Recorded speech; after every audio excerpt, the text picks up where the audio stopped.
All right, let's do the last video for notes 45 here. Problem number 5 is kind of a combination of a whole bunch of different things. And all of them you're asked to simplify. So part A here, I'm asking you to add two fractions. Now, in order to add two fractions, you have to get a common denominator. And currently, your two denominators are m and n.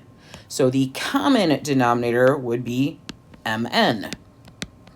Okay, keep it pretty simple. If there's nothing in common, just go ahead and use each of the denominators as a multiplier, as in m times n. So to get from m to mn, you had to multiply times n. Well, you're going to do that to the top as well, so nx. To get from n to mn, you had to multiply by m. So we're going to do the same thing to the top there, so 2m.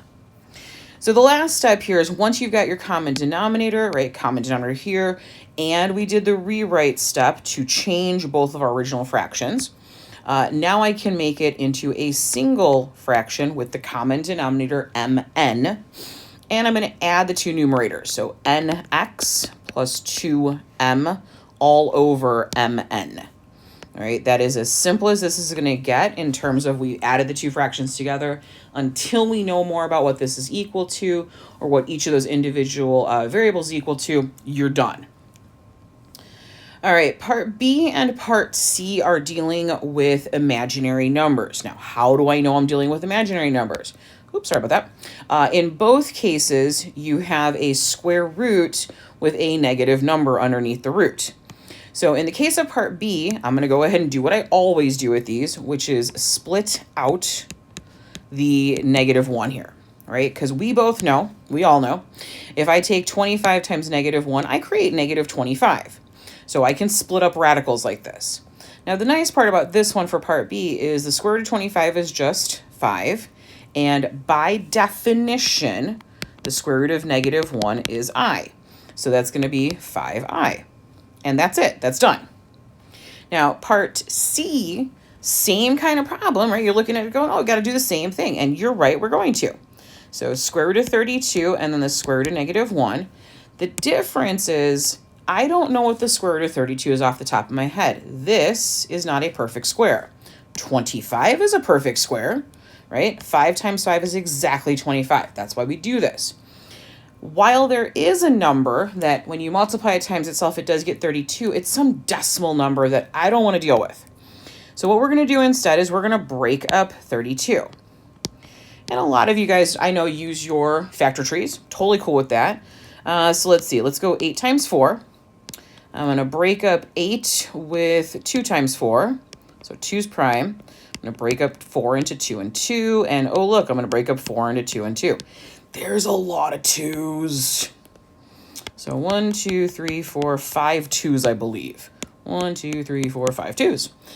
So here's where you want to be super careful with this one.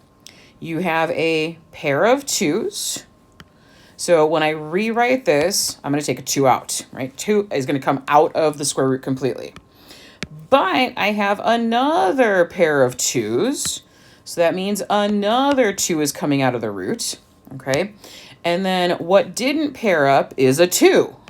So underneath the root, we're going to leave one of the 2's. Lots of 2's in this problem. All right, so outside of the root, we have 2 times 2, so that's going to become 4 root 2. And then, again, by definition, square root of -1 is I. So 4 root 2i would be the simplified version of part C there. All right, and we're rolling right along till I believe this is the last question. Part D is, again, simplification. We've got another fraction this time, but what we're going to do here is we're going to factor the numerator, we're going to factor the denominator, and we're going to see what we can possibly cancel. So for the numerator, we have a GCF of 6, so we're going to take that out, and that's going to leave me x plus 3. In the denominator, I have a difference of perfect squares. I'm going to split the x squared, x and x. I'm going to split the 9 using square root here, so +3 and -3. So if I were to double check, right, did I actually factor correctly? So if I distribute, I get 6x, and 6 times 3 makes the 18. That works. X times x is my x squared. 3x here, negative 3x here cancels itself out. And then 3 times negative 3 makes my negative 9. All right, all my factors are good. And we did all this lovely factoring, but here's the fun part. What I notice is that this factor in the numerator is identical to that factor in the denominator. So you guess what you got to do? You get to cancel them out because they are going to divide each other out completely. And all that's left then is for the numerator, it's a 6. And in the denominator, you have x minus 3. If you left the x minus 3 in parentheses, I don't particularly care. You just don't need them anymore. So I'm kind of lazy and I'm not going to write them. All right, that's going to be the end of the notes, the video for notes 45, I believe this was. As always, please let me know if you have any questions or concerns, and I will see you in the next one. Whoop, that's a calculator. I don't need that. There we go.